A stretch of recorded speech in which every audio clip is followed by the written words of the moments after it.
අද අපි මෙතනට එක් රැස් වෙලා ඉන්නේ මීට අවුරුදු 36කට පෙර අපේ පක්ෂ ගොඩනගන ලද අපේ පක්ෂයේ ජීවය අධ්‍යාත්මයේ කැප වෙන ලද අපේ පක්ෂයට කැපකිරීම පරිත්‍යාගය පිළිබඳව මහා පාඩම් උගන්වන ලද රෝහණ විජේවීර සහෝදරයා ඇතුළු දසදහස් ගණනන් සහෝදරවරු සහෝදරයන් අනුස්මරණය කිරීම සඳහා අපි 1989 පසුව මේ අවුරුදු 36 පුරාවටම ඔවුන් පිළිබඳ කතා කරලා තිබෙනවා. ඔවුන් අනුස්මරණය කරලා තිබෙනවා. හැබැයි ඒ හැම අවස්ථාවකටම වඩා දැන් අපි ඔවුන් අනුස්මරණය කරන ඔවුන් සමරන මේ අවස්ථාව වෙනස්. මීට පෙර අපි ඔවුන් පිළිබඳ සාකච්ඡා කළේ ඔවුන්ගේ ගුණ පිළිබඳව ඔවුන් අපේ ජීවිතවලට අපේ ව්‍යාපාරයට අත්පත් කරගත යුතු ගුණාංගයන් පිළිබඳව සාකච්ඡා කරේ බලය අත්පත් කර ගැනීමේ ව්‍යාපාරයක් ලෙස. හැබැයි දැන් අපි ඔවුන් ගැන සාකච්ඡා කරන්නේ බලය අත්පත් කරගත් ව්‍යාපාරයක් ලෙස. එනිසා එදා බලය අත්පත් කර ගැනීමේදී ඔවුන් අපිට කියා දෙන පාඩම් ඔවුන්ගේ අත්දැකීම් අපිට ඉවහල්. මම හිතනවා ඒ හා සමාන ලෙසම මේ බලය අත්පත් කර ගැනීමෙන් පසුව මේ රට ගොඩනගා ගැනීම සඳහා අපේ ජනතාවගේ ජීවිත උසස් ජීවිත බවට පත් කර ගැනීම සඳහා අපේ ව්‍යායාමයේදී ඔවුන් අපිට මහඟු මඟ පෙන්වීමක් කරන බව අපට විශ්වාසයි. මොකද අපිට අවශ්‍ය සාමාන්‍යයෙන් බොහෝ අය සංසන්දනය කරන්න හදනවා තිබුණු ආණ්ඩු සහ අපේ ආණ්ඩු. මම එකක් කියන්න කැමතියි. කවදාවත් තිබුණු ආණ්ඩු සහ අපේ ආණ්ඩු සංසන්දනය කරන්න බැරි ප්‍රපංච දෙකක්. කොහොමද සංසන්දනය කරන්නේ? ඒක සංසන්දනය කරන්න පුළුවන් කමක් නැහැ. පැරණි ආණ්ඩු වලට ඒ වර්ගේම ආණ්ඩුවක් ආපුවම හොඳ නරක මනින්න පුළුවන්. මේක එහෙම නෙවෙයි. මේ ආණ්ඩු ජනතාවත් එක්ක සබඳතාවයේ ඉතාමත් ශක්තිමත් ලෙස ආණ්ඩුකරණය ප්‍රමිතිගත කරලා ද ආණ්ඩුවක් අපි ගොඩනගලා තිබෙනවා. ප්‍රමිතිගත කරලා තිබෙනවා. දේශපාලනය ප්‍රමිතිගත කරලා තිබෙනවා. නීති විධානය ගැන අපි ප්‍රමිතිගත කරලා තිබෙනවා. එනිසා අපිට මෙන්න මේ බලය අත්පත් කරගත්තාට පසුව අපේ රටට මහා ජයග්‍රහණ අත්පත් කර ගැනීම වෙනුවෙන් ඔවුන්ගේ ජීවිත වලින් උකහාගත්තු බොහෝ දේ අපිට තිබෙනවා. අපේ වෙනස් වී තිබෙන්නේ කුමක්ද? අපි හොඳින් තේරුම් ගත යුතුයි. අපේ වෙනස් වී තිබෙන්නේ කුමක්ද? මීට පෙර අපි බලය ලබා ගැනීම සඳහා නිස්සාරණ අධ්‍යාසයෙන් යුතුව පොරබදපු මිනිස්සු අද අත්පත් කර ගන්නා ලද බලය හරහා මේ රටට ජයග්‍රහණ අත්පත් කර දීම වෙනුවෙන් පොරබදන මිනිස්සු. වෙනස තියෙන කොතනද? වෙනස තිබෙන්නේ එදා අරමුණ සහ අද අරමුණ අතර විතරයි. එහෙම නැතුව අපේ හැඩරුව වලින් අපේ අභිලාෂයන්ගෙන් අපේ ජීවිතවලින් අපේ ආදර්ශයන්ගෙන් එකම තමයි මතක තබා ගන්න. වෙනස තිබෙන්නේ කුමක්ද? අපිට පැවරී තිබෙන අරමුණ අපේක්ෂාව වෙනස් වී තිබෙනවා. අන්නේ වෙනස් වූ අරමුණ අපේක්ෂාව ඉටු කිරීමේදී අප විශ්වාස කරනවා අද මේ බලය අත්පත් කර ගැනීම මා වේදිකාවේ ඉන්නේ අපි සියලු දෙනාගේ පුද්ගලික තනි තනි පොර බැදීමේ ප්‍රතිඵල නොවේ. අපි හැම කෙනාම ඒකට දායකත්ව සපයලා තිබෙනවා. හැබැයි මේ බලය අත්පත් කර ගැනීම සඳහා ගුණාත්මක ගුණය මේ ව්‍යාපාරයට අත්පත් වී තිබෙන්නේ මේ ව්‍යාපාරයේ මුළු ඉතිහාසයේම අත්පත් කරන ලද ගුණාංග සමුදාය ප්‍රතිඵලයක් වෙන තමයි මේ බලහුවමාරුව. ඒක අපි හොඳින් තේරුම් ගන්න ඕනේ. මේ බලහුවමාරුව අපේ දිගු ඉතිහාසයේම අපි නියෝජනය කරන අධ්‍යාත්මය, අපි නියෝජනය කරන හෘද සාක්ෂිය, අපි නියෝජනය කරන වමනාවීම දිගුවක් ලෙස තමයි මේ බලහුවමාරු වෙන්නේ. එහෙම නැතුව අවුරුදු 3-4ක සිද්ධ වෙන මහා මැජික් කාර්යයක් නොවන බව අපි තේරුම් ගන්නවා. මොනවද ඒ ගුණාංග? මොනවද ඒ ගුණාංග? එදා මිට අවුරුදු 36කට පෙර රෝහණ විජේවීර සහෝදරය ඇතුළු දසදහස් ගණන් ජීවිත පරිත්‍යාග කරලා අපිට ගෙන දුන්නු ගුණාංග මොනවද? කුමන දුෂ්කරතා මැද්දී හෝ තමන්ට පැවරී තිබෙන වගකීම සහ අරමුණ අත්හර නොවන ඒ සඳහා ඕනෑම දුෂ්කර කොන්දේසියක් යටතේ සටන් වදින ගුණාංගය. ඒක අපිට තියෙන්න ඕන. අත්තරයන් පලායන් මතක තබා ගන්න. එදා අපේ ව්‍යාපාරයට එකතු කරන ලද අත්හර නොයෑමේ ගුණාංගය මතක තබා ගන්න. ඒහා සමාන ලෙස අපේ දෙවුර මත පවරගෙන තිබෙනවා. අපි අත්හර නොයමින් මේ ගමන සටන් කරනවා ජයග්‍රහණය කරා. මේ රටේ ජයග්‍රහණය සහ උන්නතිය වෙනවා. ඒ වගේම අපිට තිබෙනවා අපි ව්‍යාපාරයක් හැටියට අපිට මහා ගුණයක් එකතු කරලා තිබෙනවා. හැබැයි ගුණය එකතු කරන්නේ තනි තනි පුද්ගලයන්ගේ සාමූහික ගුණාංගවල එකතුවකින්. ඒක තමයි අපේ ව්‍යාපාරයේ ගුණය ඇති වෙලා තිබෙනවා. ව්‍යාපාරයක ගුණයක් තිබෙනවා. හැබැයි තනි තනි කෙනාගේ ගුණාංගවල සාමූහික එකතුවෙන් තමයි ඒ පොදු ගුණය නිර්මාණය වෙලා තිබෙන්නේ. අන්න ඒක තමයි අපිට අපේ නිර්මාතෘවරුන් ඒ සඳහා විශාල වේසක් දරන සහෝදර සහෝදරියන් අපිට පෙන්වා දී තිබෙනවා. එනිසා අපිට වගකීමක් තිබෙනවා තනි තනියම සාමූහිකවත් ඒ ගුණයන් ආරක්ෂා කරගන්න. අපි දේශපාලන ව්‍යාපාරයක් ලෙස බලය අත්පත් කර ගැනීම පොරබදනකොට වඩා බලය අත්පත් කරගත්තාට පසු අපි දෙසේ හෙලා තිබෙන තෝජ් ප්‍රමාණය වැඩි බව අපි තේරුම් ගන්න ඕනේ. මොකද එක යුගයකදී ඒගොල්ලෝ කල්පනා කරා 3යි 4යි 5යි ඕනනම් 9යි 10යි. එක වෙලාවකදී ඒගොල්ලගේ ප්‍රධාන නායකයෙක් මට කිව්වා ලෝකේ හැම තැනම මේ 3-4ක විරෝධාකල්ප දරන දේශපාලන ව්‍යාපාරයන් තිබෙනවා. ඒක කවුරු හෝ නියෝජනය කරනවා. ඒක හැම තැනම 3-4ක විරෝධාකල්ප දරන ව්‍යාපාර තිබෙනවා. ඒ ව්‍යාපාර හැමදාම පවතිනවා. එහෙම තමයි එදා අප ගැන ඔවුන්ගේ මැනීම. ලෝකේ හැමතැනම තිබෙනවා. ලංකාවේ නම් ඒ ඔබලා කියලා නොකිය කිව්වා. ඒගොල්ලෝ හිතුවා විරෝධාකල්පේ නියෝජනය කරන මනෝභාවයක් හැම විටම 3-4ක පවතිනවා. කවදාවත් බලයත්පත් කරගන්නේ නැහැ. ඔබ තමයි උන්ගේ අදහස. හැබැයි මොකද සිදුවී තිබෙන්නේ? ඔවුන් කවදාවත් අපේක්ෂා නොකළ පරිදි බලය අත්පත් කරගෙන තිබෙනවා. ඔවුන් එක විස්මිත භාවයට උන්පත් කරලා තිබෙනවා. ඔවුන් එකෙන් අපේක්ෂා බංගත්වයට පත් කරලා තිබෙනවා. ඔවුන් එකෙන් වියරු භාවයට පත් කරලා තිබෙනවා. ඔවුන් එකෙන් විශාල මානසික ආතතියකට පත් කරලා තිබෙනවා. ඔවුන් එක හැමදාම 3-4ක විරෝධාකල්පී දේශපාලනයක් ලෝකයේ හැමතැනම තිබෙනවා. ඒ නියෝජනය තමයි අපි චිරාත් කාලයක් පවතිවී විදිහට. ඔවුන් අපේක්ෂා කරේ නැහැ.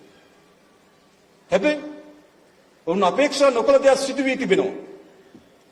දැන් මොකද සිදුවන්නේ? අන් කවරදාටත් වඩා වැඩියෙන් අපදේශ බලන එක, අපි කරන්නේ කුමක්ද කියලා හොයන එක සොයමින් තිබෙනවා. ඒ නිසා අපි හැම දිනාටම කාර්යභාරයක් සහ වගකීමක් තිබෙනවා. මේ බලය අපිට කිසිසේත්ම මහජනය පීඩාවට පත් කරන මෙවලමක් නොවන බව. මේ බලය මහජනයාට උඩින් ඉන්න මෙවලමක් නොවන බව. මේ බලය උද්දච්ච හිස උදුම්මාගත්තු මානසිකත්වයක් නිර්මාණය නොකරන බව. මේ බලය සැබවින්ම මේ රටේ පොදු ජනයා වෙනුවෙන් කියන එක අපි තේරුම් ගත යුතු තිබෙනවා. රටේ පොදු ජනයා. මේ බලය අත්පත් කර ගැනීමේ මාවත සරල මාවතක් නොවේ. 1988 89 විජේවීර සහෝදරයා ඇතුළු දහස් ගණනක් ජීවිත පරිත්‍යාග කර මේ දේශපාලන ව්‍යාපාරය වෙනුවෙන් සැලකිය ප්‍රමාණකින් අපේ ව්‍යාපාරයේ මුළුමනින්ම කඳ විනාශ කරන්න සමත් වුණා. කඳ කපා දෙනවා. එහෙත් හැම සහෝදරෙක් සහෝදරියක්ම වැඩ කරන වෙලාවේදී දුෂ්කර වද කඳවුරේදී වදකයන් ඉදිරියේ ඝාතන ඉදිරියේ මේ ව්‍යාපාරයේ සාරයක් රැක්කා. මතක තබා ගන්න. ඒ හැම විටකම මේ ව්‍යාපාරය ඉතාමත් උත්තුංග සාරයක් ආරක්ෂා කරා. අන්නේ සාරය තමයි 1994 යලි මේ පක්ෂ නැගිටවන්න ජීවය දුන්නේ කියන එක අපි තේරුම් ගත යුතුයි. ඒ සාරේ ජීවය තමයි 94 මේ ව්‍යාපාරය ගොඩනගන්නේ. 94න් පසු විශාල දුෂ්කර කොන්දේසි යටතේ ව්‍යාපාරය ගොඩනගෙන අද නැතත් සමහර අය වෙනුවෙන් දක්වපු දායකත්වය පිළිබඳව අපි ස්තුතිවන්ත වෙනවා. අද නැතත්. එහෙත් අපි මේ ගමන් මග ඉතාමත් තීරණාත්මක සම්දිස්ථාන කිහිපයක් අපි පහු කරනවා. 2007 පක්ෂේ බහුජන ව්‍යාපාරයේ කොටසක් ගැලවිලා යනවා. ගැලවිලා ගිහිල්ලා නියත වෙන්නේ නැහැ. සතුරාගේ ඔඩොක්කුවට වී අපේ ව්‍යාපාරයට එරෙහිව නැගී හැකි සෑම පන්නේම අවලාද. පුද්ගලයන්ට එරෙහිව නැගී හැකි සෑම පන්නේම අවලාද හදන්න පටන් ගත්තා. ගොඩනගන්න පටන් ගත්තා. මාසයකට දෙකකට පෙර සහෝදරත්වයේ එක කෑම පිඟාන බෙදාගෙන එක කාමරේ නිදාගත්තු මිනිස්සු නිමේෂයකින් සතුරාගේ ඔඩොක්කුවට වැටි මේ ව්‍යාපාරයට එරෙහිව නගන්න පුළුවන් සියලුම වර්ගයේ අවලාද නගන්න පටන් ගත්තා. ආරම්භයේදී ඔවුන්ගේ අවලාද වලට පණක් ලැබුණා. අද වෙනකොට අවලාද වලට පණකුත් නැහැ, ඔවුන්ට පණකුත් නැහැ. මියගිය ජීවත් වුණත් දිනපතා මේ යමින් තිබෙන සිරුරු බවට පත් වී තිබෙනවා. මතක තබන්න. මිය ගියා. හැබැයි ජීවත් වෙන සිරුරු කවුද පිළිගන්නේ? අනතුරු 2012 දී අපේ ව්‍යාපාරයට විශාලතම සංවිධාන ක්ෂේත්‍රයේ විශාලම තෙරපුමක් බලපෑමක් වෙන සිද්ධිය ඇති වුණා. විශාල පිරිසක් දාලා ගියා. එයා සමාන ලෙසම අවලාද, අසත්‍යයන්, චෝදනා මා කලින් කිව් පරිදිම ඊට සති කීපයකට පෙර එකට හිටපු අය තා කෙටි කාලෙකින් අනිත් පැත්තට ගිහිල්ලා ඍජුව වක්‍රව සතුරාගේ වමනා වෙනුවෙන් මතවාදයන් ගොඩනගන්න පටන් ගත්තා. මේ යන මාවත වැරදි. මීට වඩා විප්ලවීය මාවතක් ඇත. මේ යන මාවත දියවි අවසන් වෙනව ඇත. මේ යන මාවත කවර හෝ ප්‍රතිගාමී දේශපාලන ව්‍යාපාරික අතකොළුවක් වනව ඇත.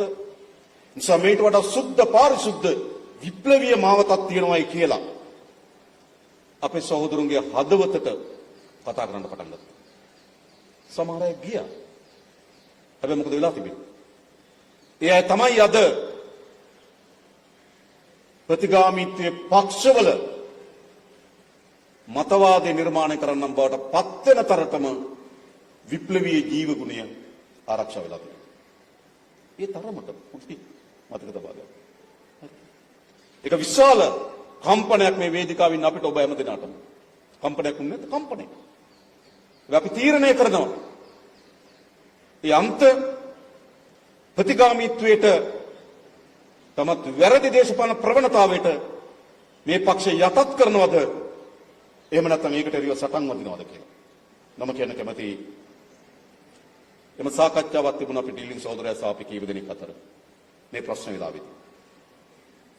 අපි ඒව මොකද්ද කරන්නේ? ඔවුන්ට බලයේදී අපි අත්තරනද අපි නිහඬ වෙන්න පුළුවන්. පෞද්ගලික කිසිවක් නෙවෙයි. අත්තරනවා. ඩීලින් සහෝදරයා එක වදනක් කිව්වා. මල්ලි අපිට අත්තරන්න පුළුවන් ඒ දේශපාලන ප්‍රවණතාවය හරිනම්. හැබැයි ඒ දේශපාලන ප්‍රවණතාවය වැරදි. ඒ නිසා අපි ඒකට එරෙහිව සටන් කරන්න ඕන. මට මතකයි තීරණාත්මක මධ්‍යම කාරක සභාවේදී ලාල්කාන්ත සහෝදර ප්‍රකාශ කරා ව්‍යාපාරය තුලේ කල්ලියක් ගොඩ නැගී තිබෙනවා. මේ කල්ලි ව්‍යාපාරයට එරෙහිව කුමන්ත්‍රණය කරමින් තිබෙනවා. අපිට මේ කල්ලියට ඉඩ දෙන්නත් පුළුවන්. හැබැයි අපිත් කණ්ඩායමක් ලෙස ඒකට එරෙහිව සටන් වදින්න සූදානම් වුණා කියන ප්‍රකාශය කරා. එම තමයි මේ ව්‍යාපාරය මතක තබා ගන්න. එකට හිටපු මිනිස්සු සමහර අය අපිට මඟ පෙන්වපු මිනිස්සු දාලා ගියා. එරෙහිව කුමන්ත්‍රණය කරා. පත්‍ර පිටු ගණන ලියන්න පටන් ගත්තා. එක් අපේ සහෝදරුන් පිළිබඳ අවලාද ගොනු මුදාහරින්න පටන් ගත්තා. ඒත් අපිට අධිෂ්ඨානයක් තිබුණා. නැම කළ යුතුයි කියලා. එතනින් නතර වුණේ නේ. මහජනයා අප කෙරෙහි තිබුණු අවධානය ගිලිහෙන්න පටන් ගත්තා. මන්ත්‍රීවරු 39ක් නියෝජනය කරා. මන්ත්‍රීවරු 6ට 3ට අඩු වෙන්න පටන් ගත්තා. ඡන්ද ප්‍රතිශතය 3ට 4ට අඩු වෙන්න පටන් ගත්තා. එක පැත්තකින් අභ්‍යන්තරය අනිත් දැන් බාහිර සමාජය අපිව නොසලකා හරින දේශපාලන ව්‍යාපාරයක්. අපිට අපේම මිතුරන් කතා කරලා කිව්වා සහෝදරයා මිනිස්සුන්ට ඕනේ නැත්තම් උඹලටත් ඕනේ උඹලා කියලා වැඩක් කරගනින්න කිව්වා. අපිට කිව්වා කවදාවත් උඹලගේ මේ අපේක්ෂාව මේ රටේ ජනතාව තේරුම් ගන්න නැති වේවි කිව්වා. ඒත් අපි හිතුවා එක අධිෂ්ඨානයක් අපිට තිබුණා. අපි පොරබදනවා මේ වෙනස් කිරීම සඳහා මිය යන තෙක් පොරබදනවා කියන අධිෂ්ඨානය අපි සතුටු තිබුණා.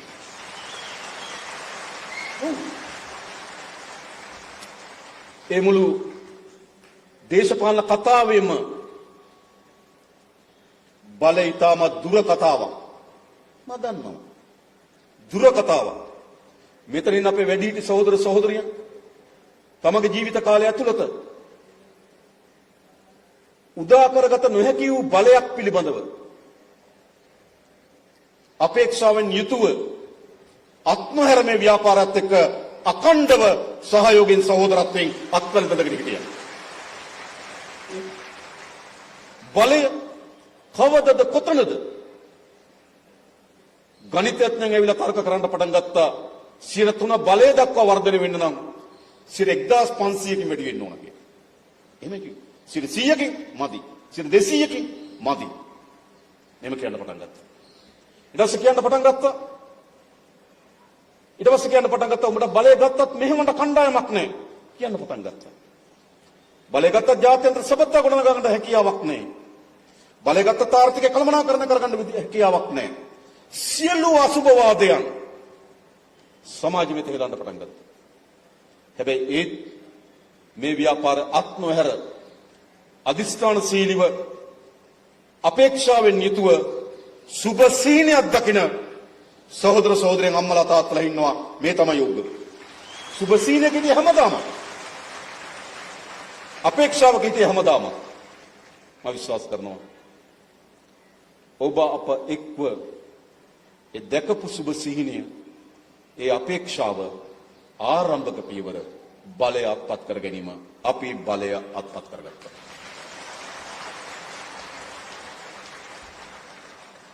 කොතනද කවදද කවුද එම බලය අත්පත් කර ගැනීම ගැන කල්පනා කරේ. කවදාවත් කවුරුත් කල්පනා කරේ නෑ. අපි වැඩ කරා. හැල්මේ වැඩ කරා. බලය අපි අපේ සාකච්ඡාවේ න්‍යාය පත්‍රයටවත් ගත්තේ නෑ. අපි වැඩ කරනවා. බලය කතා කරන්නේ වැඩ කරනවා. කවුරු හරි අපෙන් ඇහුවොත් සහෝදරයා අපි වැඩ කරන බලය කවදද? පොඩ්ඩක් ඇහුන්නේ වගේ ඉන්නවා. එහෙමයි. මතක තබා ගන්න. හැබැයි අපිට එක්තරා හොඳ දේශපාලන නිමේෂයක් එනවා.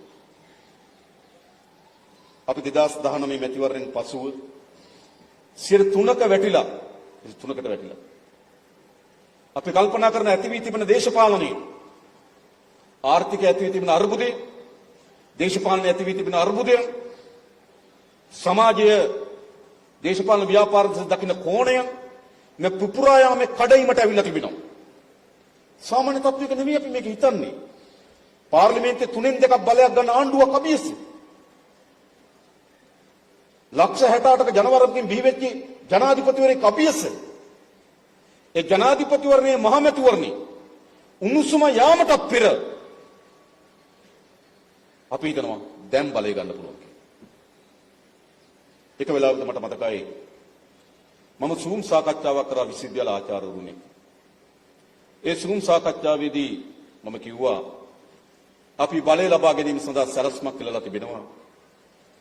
ඊළඟ අපිට බලය ලබාගත හැකියි කියලා.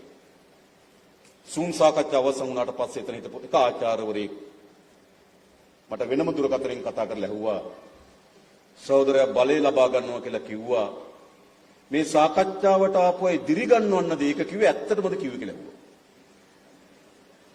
කෙනෙක් දැන් 3න් 2 බලයක් හදලා ජනාධිපති බලය පිහිටවලා මේ උණුසුමේ අපි කියන බලය ලබාගත හැකි කියලා. ඒ විශ්වවිද්‍යාල ආචාර්යවරු මගෙන් අහනවා සහෝදරයා ඔබ බලය ලබාගත හැකි කියලා සාකච්ඡාවේදී කිව්වා ඒක හිතන හිටපු විශ්වවිද්‍යාල ආචාර්යවරුන් දිරිගැන්වීම සඳහාද කිව්වේ ඇත්තටමද කිව්වේ කියලා. මම කිව්වා අපි ඒක ඇත්තටම කිව්වේ අපිට මේ වැඩේ කරන්න පුළුවන්. අනතුරු අපි විශාල වෙහසක් දරුවා. ඒ සහෝදරවරු සහෝදරියන් ගම්මානවල ඇවදිමින් සභා ගොඩනගමින් පක්ෂයේ ජීව ගුණය ආරක්ෂා කරගනිමින් අලුත් මාවතක් සඳහා අපි හැමදෙනාම වෙහසන බල වැඩ කරා. අපිට අදිස්ථානයක් තිබුණා ඊළඟ අවස්ථාව බලය මාරු වෙන්නේ අපේ අතට කියන එක පිළිබඳව අපිට දැඩි විශ්වාසයක් තිබුණා. අපි මොනතරම් වැඩ කරාද? කවරෝ දේශපාලන ව්‍යාපාරය අවුරුදු 2-3ක් ඇතුළත කරන වැඩ ප්‍රමාණය ලිව්වොත් මම හිතනවා ලංකා ඉතිහාසයේ වැඩිම සක්‍රීය වැඩ කොටසක් අපේ බලය අත්පත් කර ගැනීම සඳහා අපි අරමුණු සාගත වැඩ කරා. කොයිද නොගියේ? ගොවිවිම් කරා. වෘක්ෂමිති ව්‍යාපාර එක පසකින්, වෘත්තීය වේදින් තව පසකින්, අපේ කාන්තා සහෝදරියන් තව පසකින් අපි ඔක්කොම එකට එක අරමුණක වෙලිලා වැඩ කරා අපි මේ සැරේ දිනනවා කියලා. ඔව් අපේ අදිස්ථානය අපේ වමනාව සහ ජනතාවගේ වමනාව අතර සමපාත වීමක් වුණා. අපිට අපේක්ෂාවක් තියෙනවා. ඒ අපේක්ෂාවම ජනතාවට තියෙනවා. අපිට වමනාවක් තිබෙනවා. ඒ වමනාව ජනතාවට තියෙනවා. අන්න ඒ විසින් මොකද කරේ? ලංකා ඉතිහාසයේ පාර්ලිමේන්තු මැතිවරණේ වැඩිම മന്ത്രി උදුර ලැබෙන විදියට ආණ්ඩුවක් පිහිටවගෙන අපි සමත් වුණා. දැන් මොකද අපි සිදු කරමින් තිබෙන්නේ? අපි තාමත් ශක්තිමත් ලෙස ස්ථාවරත්වයට එමින් තිබෙනවා. සමහර ශේෂ්ත්‍ර ස්ථාවර කරලා තියෙනවා. දේශපාලනේ තාමත් ස්ථාවර මතක තබා ගන්න. ජනාධිපතිවරයා පාර්ලිමේන්තුව සහ ප්‍රාදේශීය පළාත් පාලන අතර විශාල ප්‍රමාණයක් ස්ථාවරයි. අපි හැම වෙලාවම කියනවා පාර්ලිමේන්තුවේ ඔලුගෙඩි ගණනෙන් නෙවෙයි ස්ථාවරත්වය රඳා පවතින්නේ. මහජනයා කොච්චර ඒ ආණ්ඩුවත් එක්ක ව්‍යාපාරات එක්ක ගැට ගැහිලා ඉන්නවද? ඒ හා සමානව තමයි ඒ ආණ්ඩු ස්ථාවරභාවය රඳා පවතින්නේ. අදත් අපි කියනවා අපිට ඡන්දේ නොදුන් මිනිසුන් පවා අප කෙරේ බලාගෙන ඉන්නවා. අපිට අවධානය යොමු කරලා තිබෙනවා. ඒක විශ්වාසය. ඒ නිසා ස්ථාවරභාවයට පත් කරලා තිබෙනවා. ඒ වගේම ඕනෑම අපිට විශාල දේශපාලන ආර්ථික තලයේ පරිවර්තනයන් කළ යුතුයි. පරිවර්තනයන් කළ යුතුයි. මේ උඩ එක්රැස් වී තිබෙන මහා සංකේන්ද්‍ර වෙලා තියෙන ධනය පහළ ගම්බිම් කරා තල්ලු කළ යුතුයි. සාමාන්‍ය ජනතාවගේ ජන ජීවිතය මේට වඩා උසස් කළ යුතුයි. පුරවැසියන්ගේ සමාජ ගෞරවය, සමාජ වටිනාකම්, අපේ ගමේ කෙනෙකුට තියෙන සමාජ ගෞරවය, සමාජ වටිනාකම උසස් තලයකට අපි ඔසවා තැබිය යුතුයි. අපි දන්න අපි ගමේ ගොවි මහත්මයෙක් කෙරෙහි තියෙන සමාජ ගෞරවය කුමක්ද? ගමේ ගොවි මහත්මයෙක් කෙරෙහි තියෙන සමාජ වටිනාකම කුමක්ද? එනිසා ආර්ථික ජීවිතය පමණක් නොවේ, ඔවුන්ට මේ සමාජ ගෞරවය, සමාජ වටිනාකම අපි අත්පත් කර දිය යුතුයි. අපේ තියෙන ස්වභාවික සම්පත්, අපේ රටේ තියෙන පිහිටීම, අපේ තියෙන මානව සම්පතේ ස්වභාවය මේ සියල්ල ඉතා හොඳින් කළමනාකරණය කරලා ඒ සියල්ලංගෙම ප්‍රතිඵල අපේ පොදු ජනතාවට ලබා දෙන සැලැස්මකට අපි ආ යුතුයි. හැබැයි ඒ ඔක්කොටම කලින් ආර්ථික ස්ථාවරභාවය නිර්මාණය කරගත යුතුයි.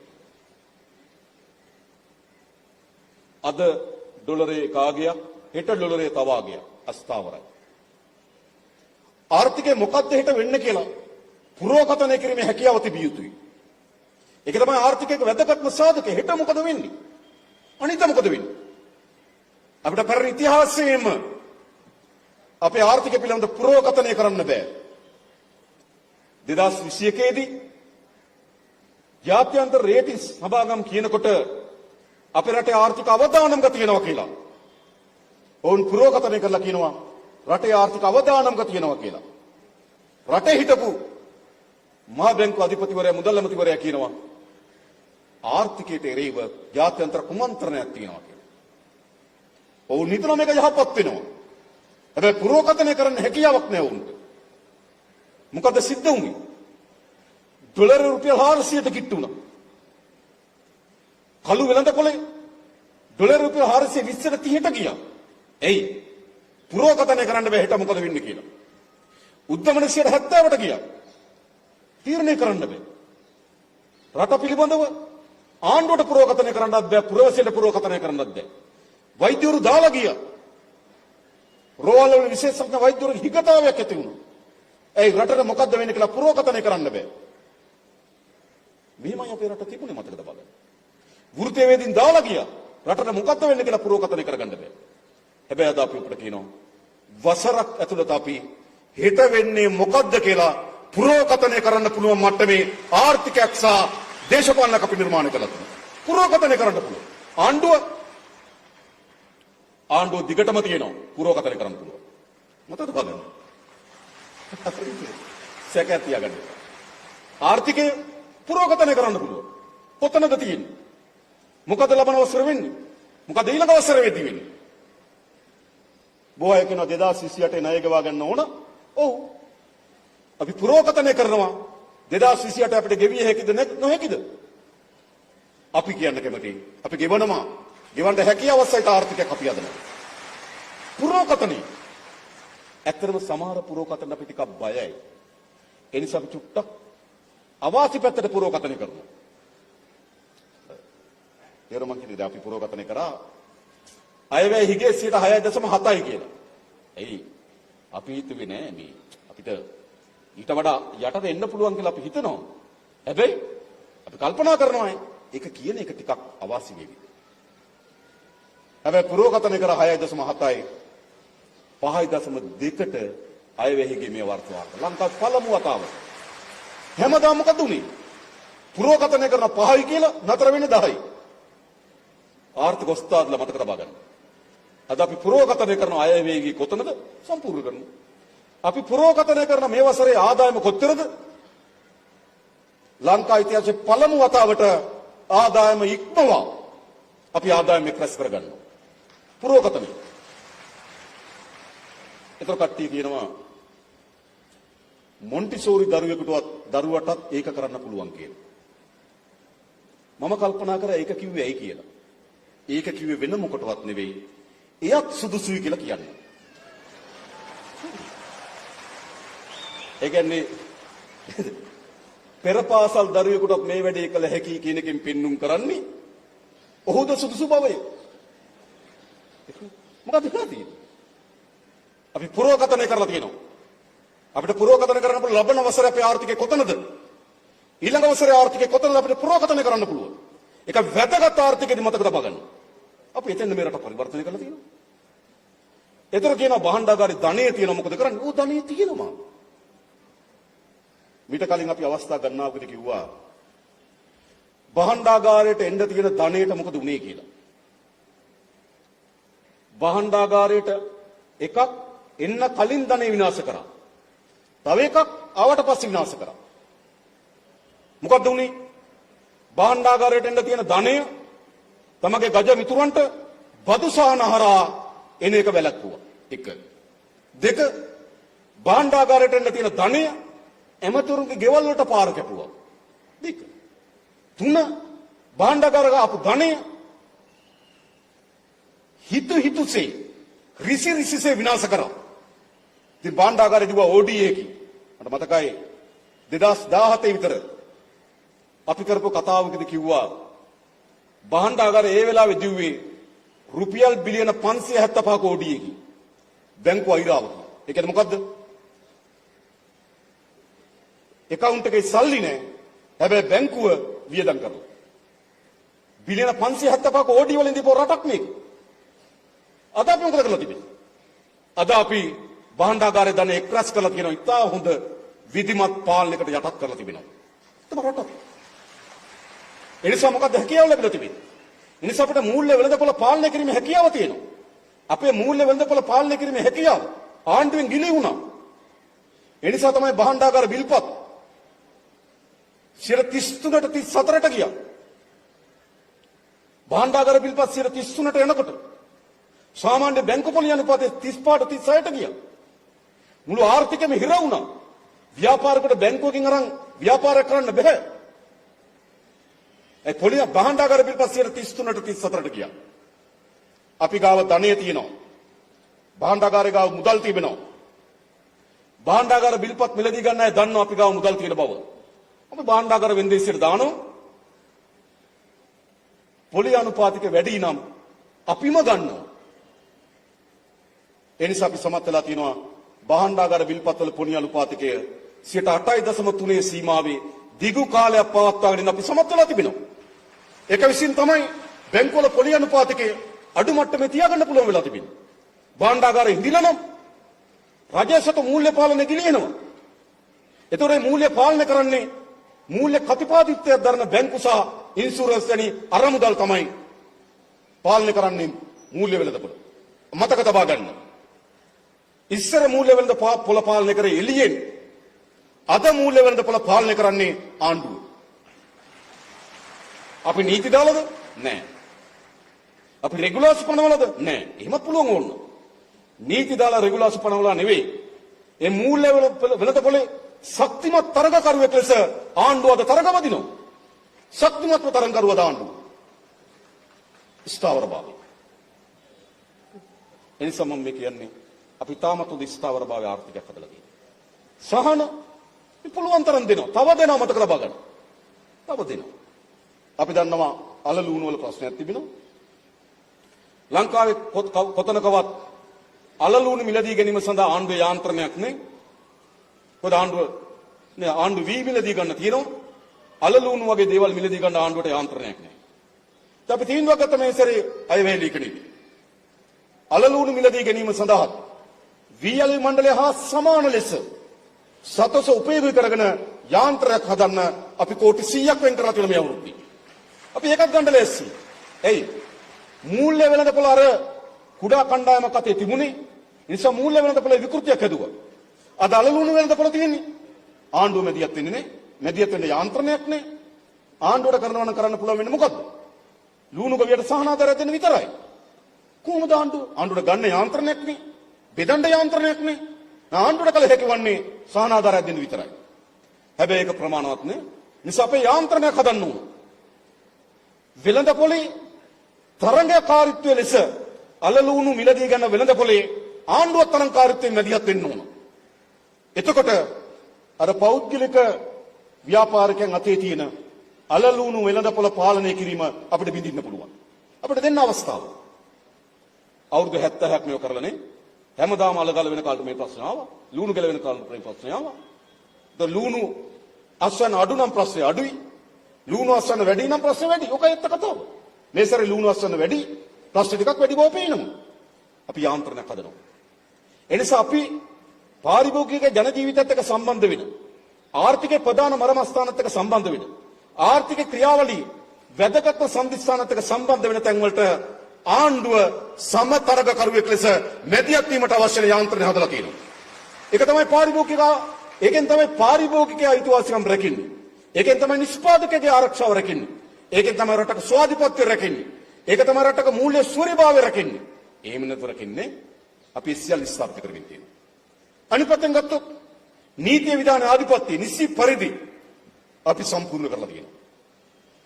බොහෝ අය හිතුවා තමන් සතුව තියෙන පෞල් බලය, තමන්ගේ ඉතිහාසය විසින් තමන්ට නීතියට කිට්ටු වෙන්න බැරි අය කියලා.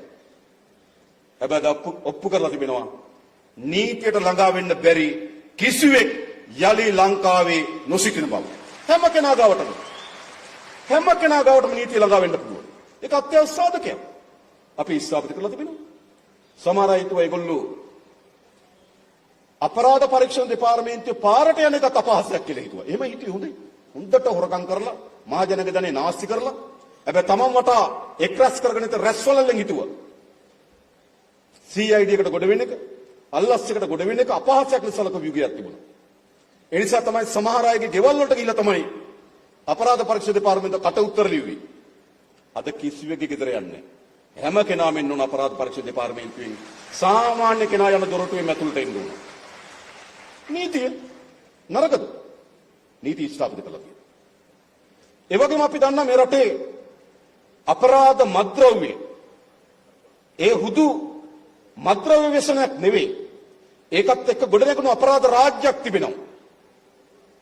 නිකම් මත්ද්‍රව්‍ය ගෙනලා කවුරු හරි විකුණනවා, කවුරු හරි පාරේ යනකොට වෙඩි තියලා මේ වගේ තත්ත්වයක් නෙවෙයි. මේක කළු අපරාධ රාජ්‍යයක් තිබෙනවා. කළු අපරාධ රාජ්‍යයක් තිබෙනවා. ඒ හැමතැනම විසිරලා තිබෙනවා. නිල රාජ්‍ය වැදගත් මර්මස්ථානයට නියෝජනය කරනවා. ඉතිහාස දේශපාලන යාන්ත්‍රණේ වැදගත් තනතුරු ඇතුලේ මේ අපරාධ කළු අපරාධ රාජ්‍ය තිබුණා. අපි තීරණය කරන් තියෙනවා මේ කළු අපරාධ රාජ්‍ය අපි විනාශ කරනවා. මතකද බලන්න. මේ කළු අපරාධ රාජ්‍යයේ මේ මාතෘභූමියත් අපේ දරුවනුත් අපේ දරුවන්ගේ අනාගතයත් බේරගන්න බව උත්සාහ කරනවා. ඒ විතරක් නෙවෙයි. අපි දන්නවා අපේ රටේ ජාතික සමගිය විනාශ වෙච්ච ඉතිහාසයක් තිබුණා. හැම වෙලාවෙම කොතනකෝ සමාජ අර්බුදයක් වෙනකොට, ජනතාව ගැටලුවක් වෙනකොට එක පල්ලියට ගහනවා. මම මේ ළඟදී හමුදාය බුද්ධ්‍යංශ නිලධාරී මුණ ගැහුණු වෙලාවේදී ඔවුන් එක සාකච්ඡා කරා. හරි ඉතා පැහැදිලි. එකම account එකෙන් මුස්ලිම් අන්තවාදයට පඩි දීලා තියෙනවා, සිංහල අන්තවාදයට පඩි දීලා තියෙනවා. මහජනගේ බදු මුදල් වලින් මතකද බලන්න. එල්දර වෙලා තිබුණා. එකම මේ පැත්ත සිංහල අන්තවාදයට කියනවා උඹලා මුස්ලිම් අයට විරුද්ධව කෑ ගහපල්ලා මෙන්න සල්ලි. අර පැත්තේ මුස්ලිම් අයට කියනවා අන්තවාදී තෝරගෙන උඹලා සිංහලට විරුද්ධව කෑ ගහපල්ලා මෙන්න පඩි. එකම ආණ්ඩුවේ බදු මුදල් වලින් ගෙවලා කියනවා. මතකද බලන්න. එයි ඔවුන් හැම වෙලාවෙම මේ ජාතිවාදී උපයෝග කරගත්තා උන්ගේ පැවැත්ම වෙනුවෙන්.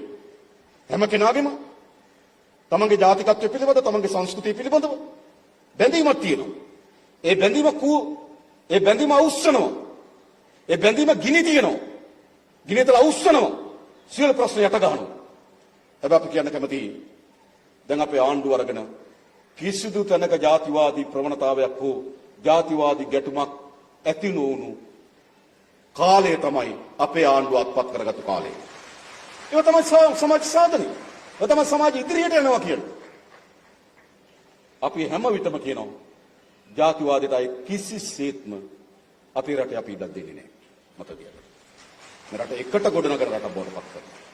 ඒ නිසා ආණ්ඩුවක් හැටියට අපිට තව යා යුතු දුර ගොඩක් තියෙනවා. හැබැයි පදනම් පෞරු ශක්තිමත් කරලා තියෙනවා.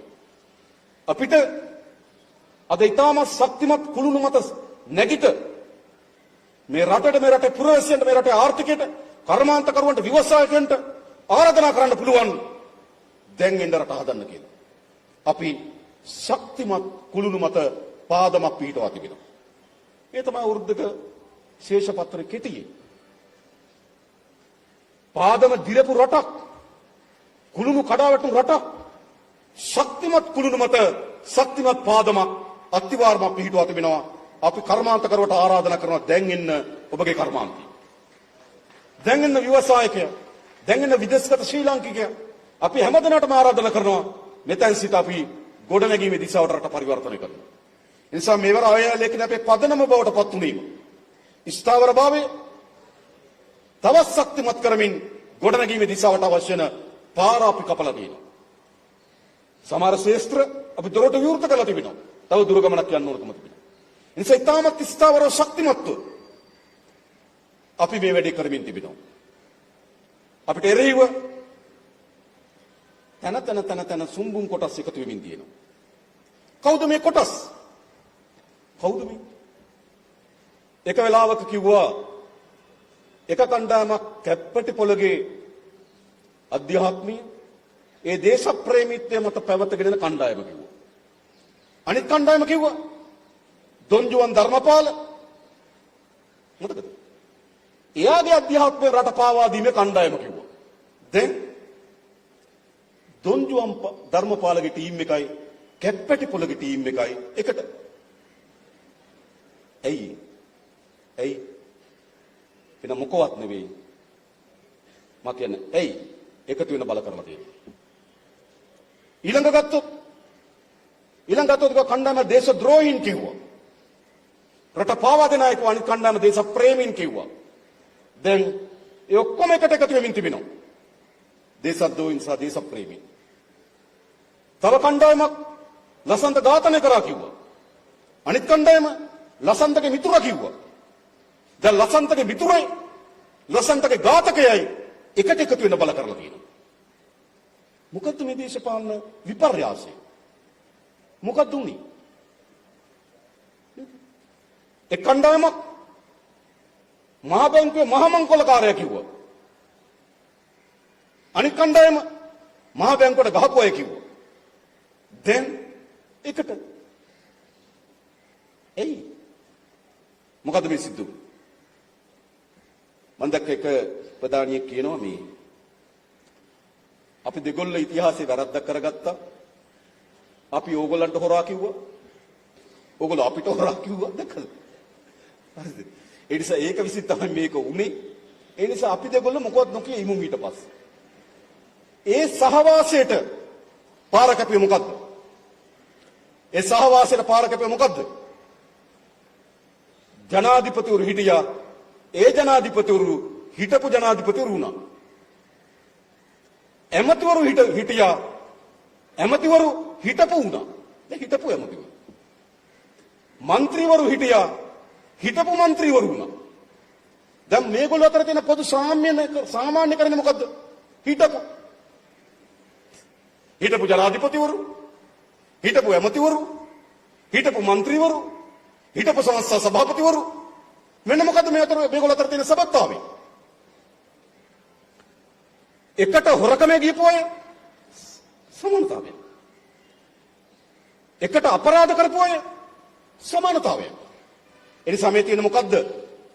ලංකා ඉතිහාසයේ ප්‍රගතිශීලීම ජනතාවත් එක්ක ඉදිරියටම යන ජනතාවගේ වමනාවන් සහ දේශපාලන නායකයන්ගේ පක්ෂවල වමනාවන් ජනතාවගේ වමනාවන් සහ ආණ්ඩුව වමනාවන් එකට සමපාත වුණු ආණ්ඩුවක් හැදුනා.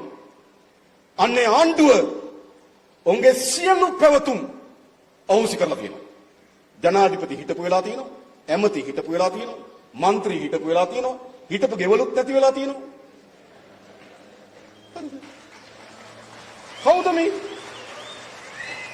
කවුද මේ?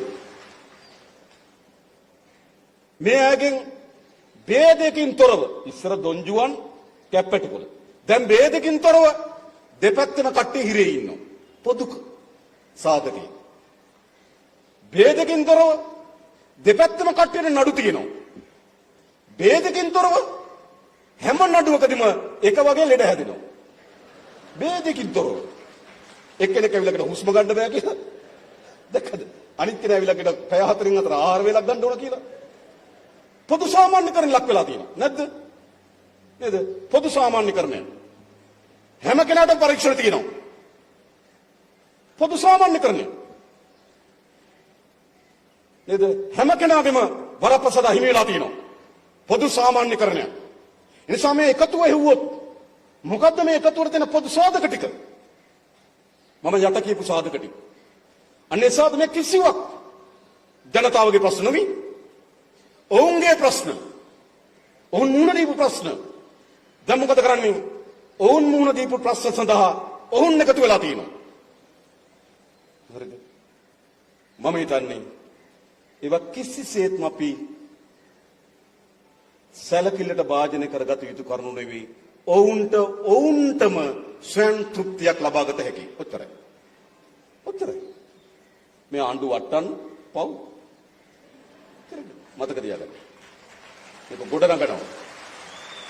හැබැයි දැන් අපිට තියෙන මොකක්ද? අපි මේ දේශපාලන ව්‍යාපාරයේ ගොඩනැගුවේ විශාල මහජනයාගේ එකතු වීමක් එක්රැස්වීමක් මත මේ දේශපාලන ව්‍යාපාරය අපි ආවේ. මේ ජයග්‍රහණය ආවේ. අපි ගම් බිම් කරා දිවමි. විශාල මහජන බලයක් නිර්මාණය කරා. ඒ මහජන බලයේ ප්‍රතිඵල තමයි අපි බලය අත්පත් කරගන්නේ. හැබැයි පහුගිය කාලේ අපි ඒ බලය විසින් අපිට බලය විසින් පවරා තිබෙන වැඩ කටයුතු පිළිබඳව අපි අවධානය යොමු කරා.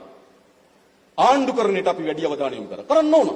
අදත් අපේ ක්‍රියාවලියේ වැඩිම පංගුව තිබෙන්නේ ආණ්ඩුකරණයට. මොකද අපිට බලය ලබා දීලා තිබෙනවා. පුරවැසියන්ගේ අපේක්ෂාවන් බලාපොරොත්තු තිබෙනවා. ඒ අපේක්ෂාවන් සහ බලාපොරොත්තු ඉටු කිරීම තමයි අපේ ප්‍රමුඛතම කාර්යය. හැබැයි අපි ඒක ඉටු කරන ගමන් ප්‍රතිගාමීත්වයට නිදැල්ලේ Tamanට ඕන දේ කරමින් රැඟීමට අවස්ථාවක් ලබා දෙන්නේ නැහැ. මොකද කරන්න ඕන? අපි බලය අත්පත් කරගත්ත විශාල මහජන පෙරමුණකින් අපිට මොනවද තිබිලද? අපිට මාධ්‍ය තිබිලද? අපිට ධනය තිබිලද? නේ. අපිට බලය තිබිලද? අපිට පෞල් પરම්පරාව තිබිලද? මේ කිසිවක් නෙවෙයි. අපි බලය හැබැයි කොතනින්ද? අපි බලය අත්පත් කර දුන්නේ මහජන පෙරමුණකින්. මහජනතාවගේ අපේක්ෂාවන්, මහජනතාවගේ බලාපොරොත්තු. ඒ නිසා අපේ වගවීම සහ බැඳීම තියෙන කොතෙන්ද? ජනතාවට. අපිට අත්තරින්න බැරි, අමතක කරන්න බැරි බැඳීම ජනතාවත් එක්ක තියෙනවා. අමතක කරන්න බැරි වගවීම ජනතාවත් එක්ක තියෙනවා.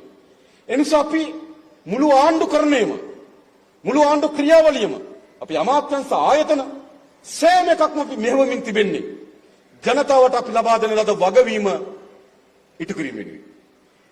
ඒ සඳහා අපි ඇමතිවරු, අපි മന്ത്രിවරු, අපි හැමදෙනාම වේසන බල වැඩ කරනවා. මොකටද? ජනතාව සහ අපි අතර තියෙන වගවීමේ බැඳීමේ දෙද ඒ ඉටු කළ යුතුයි. ඒක අපිට අත්හරින්න බෑ. හැබැයි ඒ ඉටු කිරීම සඳහා ප්‍රයත්න දරනකොට 50ක් එකතු කරගන්න කට් එකක් දෙනවා. නේද? 50 හම්බ වෙන්න යනකොටත් කට් එකක් දෙනවා, බේට්ටුනුත් කට් එකක් දෙනවා. මුළු දේශපාලනෙම මේ වොයිස් කට් දේශපාලනයකට මාරු වෙලා තියෙනවා. එක්කෙනෙක් ගෙදර ඉඳන් ප්‍රෙස් එකක් තියෙනවා, තව කෙනෙක් ගහක් ගාව ඉඳන් ප්‍රෙස් එකක් තියෙනවා, තව කෙනෙක් කාර්යාලේ ප්‍රෙස් එකක් තියෙනවා, තව කෙනෙක් දොරක් ගාව ප්‍රෙස් එකක් තියෙනවා, තව කෙනෙක් අපරාධ පරීක්ෂණ දෙපාර්තමේන්තුවට ගිහිල්ලා එන ගමන් ප්‍රෙස් එකක් තියෙනවා, තව කෙනෙක් නඩුවට ගිහිල්ලා එන ගමන් ප්‍රෙස් එකක් තියෙනවා, තව කෙනෙක් අල්ලස්සකට ගිහිල්ලා එන ගමන් ප්‍රෙස් එකක් තියෙනවා, තව කෙනෙක් හිරේ ඉන්න කෙනෙක් බලලා එන ගමන් ප්‍රෙස් එකක් තියෙනවා. මුළුමනින්ම තියෙන වොයිස් කට් දේශපාලනය. හැබැයි කට්ටිය හිතනවා මේ වොයිස් කට් දේශපාලනය තමයි මහජනගේ මතය කියලා. හරි. අපි කිසිසේත්ම විරුද්ධ පාක්ෂික දේශපාලනයට රේව අපේ ආණ්ඩු බලය අපි උපයෝග කරගන්නේ නැහැ. සහතිකයි. අපේ ආණ්ඩු බලය ඒකට ආණ්ඩු කරන්නේ. අපිට පක්ෂද, අපිට විපක්ෂද ભેදකින් තොරව අපි ආණ්ඩු බලය යොදවනවා. හැබැයි අපේ මහජන බලය අපි ගොඩනගනවා මේ ප්‍රතිගාමීත්වයට රැවුවා මහජනයාගේ දියුණුතම පෙළගස්ම අපි ගොඩනගනවා. ඒකට මුහුණ දෙන්නේ මහජනයාගේ. අපි අපරාධ පරීක්ෂණ දෙපාර්තමේන්තුව පොයි කරගන්නේ ඉතිහාසය වගේ විරුද්ධ පාක්ෂිකයා මැඩලන්න. අපි අල්ලස් කොමිසම උපයෝග කරගන්නේ නැහැ විරුද්ධ පාක්ෂිකයා මැඩලන්න. අපි අධිකරණය උපයෝග කරගන්නේ නැහැ විරුද්ධ පාක්ෂිකයා මැඩලන්න. අපි උපයෝග කරගන්නේ නැහැ. අපි සතුටෙන් රාජ්‍ය බලය අපි උපයෝග කරගන්නේ නැහැ විරුද්ධ පාක්ෂිකයා මැඩලන්න. එයි අපි හැමදෙනාටම වෙනුවෙන් තමයි අපි ආණ්ඩුකරණය අපි කරන්නේ. කිසිසේත්ම අපි යොදවන්නේ නැහැ. හැබැයි අපේ පක්ෂය අපේ යාන්ත්‍රණය අපි සතුව තියෙන මහජන බලය විසින් තමයි ඒ කුඩා කෙඳිරිලි හඬවල් මුළුමනින්ම යටපත් කරන්නේ අපි ගොඩනගන මහජන බලයෙන්. එතන තමයි අපි එන්නේ. මේ කාලයක් යන්න. ඒක කලබල නෑනේ. හැබැයි අපි එළබෙන අවුරුද්ද අපි පටන් ගත යුතු වන්නේ විශාලතම මහජන බලය මේ ප්‍රතිගාමීත්වයට එරෙහිව නැගිට්ටුම් වෙන. ඒක යන්න. අපි මේ ප්‍රශ්න බේරගන්නේ දේශපාලන තලයේ. ඒ ප්‍රශ්නේ අපි ආණ්ඩුකරණයේදී බේරගන්නේ නැහැ. ආණ්ඩුකරණයේදී හැම කෙනාම අපිට එකට සමානයි. නීතියේදී හැම කෙනාම අපිට එකට සමානයි. අපි ආණ්ඩුකරණය උපයෝග කරගන්නේ අපේ දේශපාලන හස්තයක් ලෙස. හැබැයි ඉතිහාසයේ ආණ්ඩුකරණය තමයි උපයෝග කරගත්තේ දේශපාලන හස්තයක් ලෙස. අනේකාව මර්ධනය කරන්න, වෙනම බැටලියන් හදලා මිනිස්සු ඝාතනය කරන්න, පියවත් ගන්න, සමෘද්ධිය බෙදනකොට, අස්සසුම් බෙදනකොට, ගෙයක් හදනකොට ආණ්ඩුකරණය උපයෝග කරගත්තා දේශපාලන වර්ධනය වෙන්න. අපි උපයෝග කරගන්නේ නැහැ. අපි ආණ්ඩුකරණය සෑම පුරවැසියා වෙනුවෙන්ම. හැබැයි දේශපාලනය ප්‍රතිගාමීත්වයට එරෙහිව. එනිසා අපි ප්‍රබලතම මහජන ව්‍යාපාරය අපි රැකපු, අපි බලයගෙන ආපු, ඉදිරියේදී මේ බලය ආරක්ෂා කරන විශාලතම මහජන පෙරමුණ අපි හදන්න ඕන. ජනතාවගේ නැගිටීම මේ බලය ආරක්ෂා කර ගැනීම වෙනුවෙන් ප්‍රතිගාමීත්ව දේශපාලනයට එරෙහිව මහජනයා පෙළගස්සන්න පුළුවන්.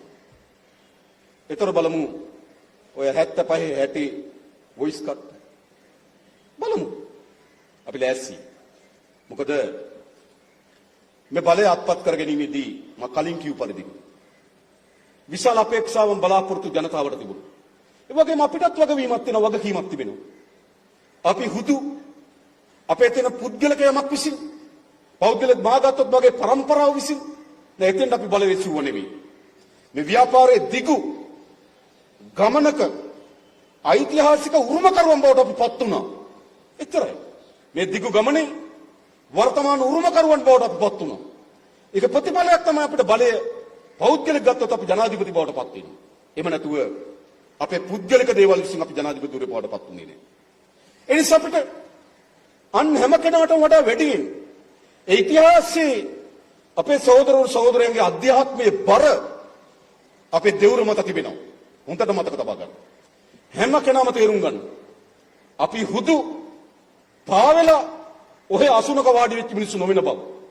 හුදු පාවෙලා නේද අර කුණු කාණුව දිගේ ගහගෙන ඇවිල්ලා අපේ ඔළුවට ඔටුන්නක් නොවැටුණු බව මතක තබා ගන්න. මේ බලය නිර්මාණය වුණේ විශාල කැපකිරීම, විශාල පරිත්‍යාගයන්, දීර්ඝ කාල ඉතිහාසයක උරුමකම මත තමයි මේ බලය නිර්මාණය වුණේ. ඒක අපි තේරුම් ගන්න ඕනේ. එහෙමනම් අපිට දෙපැත්තක වගකීමක් තියෙනවා. අපි බලයට ගෙන අප පුරවැසියන්ගේ වගකීමක් තිබෙනවා. අපි ඉතිහාසයේ අධ්‍යාපන විසින් අපිට ලබා දී තියෙන බල වගකීමක් තිබෙනවා. අද මොනවාද මේ අවුරුද්දක් ගිහිල්ලා අපිට එරෙහිව ප්‍රබල බොරළු කැටයක්වත් හොයාගන්න බැරි වෙලා තියෙනවා. මුකුත් නැහැ. අපේ සහෝදරියක් අතින් ප්‍රකාශ වෙන ප්‍රකාශයක්. ඉතින් ඕක නේද අර වගේම වොයිස් කට් වලින් හප තල්ලු කරන ඔච්චරයි. ඒකත් අපි තා ඉක්මනම බේරා ගන්න බව මම සාතික කරනවා. වෙනවා විය හැකි. හැබැයි අපි නිරාකරණය කරගන්න. ඔච්චරයි තියෙන්නේ. වෙන මොනවද තියෙන්නේ? අඩුම තරමේ බොරළු කැටයක් තරම ශක්තිමත් විවේචනයක් එල්ල කරන්න බැරි තරමට ඒගොල්ලෝ අසීරුතාවයට පත් වෙලා තිබෙනවා. එතන තියෙන්නේ. ඒ නිසා අපි සතුව තිබෙනවා. හැබැයි වගවීම් දෙකක් තිබෙනවා. එකක් අපි ඉතිහාසයට වග වෙන්න ඕන. දෙක අපි පුරවැසියාගේ වර්තමානට වග වෙන්න ඕන. අනාගතයටත් එක්ක. ඒ නිසා මම හිතනවා අපේ පළමු වගවීම තියෙන අපේ අධ්‍යාත්මය තුලින්.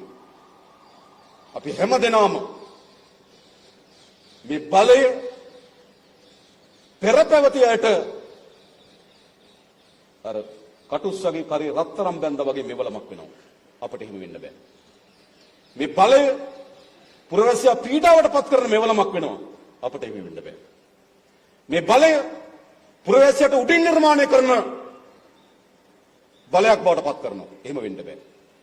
අපේ බලය පුරවැසියා සමානව එකට ඉඳගෙන මේ රට ගොඩනැගීම සඳහා ප්‍රයත්න දරන බලයක් බව අපි තේරුම් ගන්න ඕන. තමයි බලය. ඒ වගේම අපේ ජයග්‍රහණ තිබෙන්නේ ඉස්සර තනියම නෑ, තනියම ජයග්‍රහණත් නෑ. ජයග්‍රහණ තියෙන අපේ සාහමිකත්වය මත.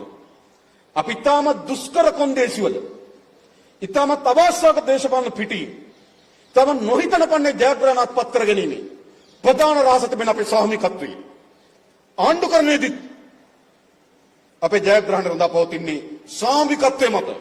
ආණ්ඩුව තුළ විතරද නෑ, ආණ්ඩුව තුළ විතරක් නෙවෙයි, ආණ්ඩුව සහ පුරවැසියා එක්ක තියෙන සමග, ආණ්ඩුව සහ පුරවැසියා සමග තියෙන සහයෝගය, ආණ්ඩුව සහ පාක්ෂිකය අතර තියෙන සාහමිකත්වය.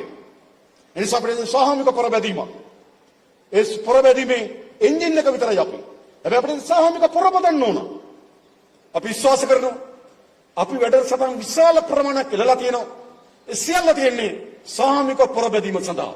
එනිසා අපි විශ්වාස කරනවා 88 89 ඒ දීර්ඝ ඉතිහාසයේ අපේ මිය ගියපු සහෝදර සහෝදරියන් ඔවුන් සතු තිබුණු ජීව ගුණය අත්දැකීම් ඒ ජීවිතයේ මේ සියල්ල ක්‍රස් කරේ මේ බලය ලබා ගැනීම සහ මේ රට ජයග්‍රහණ කැඳවීම වෙනුවෙන් ඒ වෙනුවෙන් අපි හැමදෙනාම එකතු වෙමු කියලා ආරාධනා කරමින් මම නතර වෙනවා. බොහොම ස්තුතියි හැමදෙනාටම ජය වේවා කියලා ප්‍රාර්ථනා කරනවා.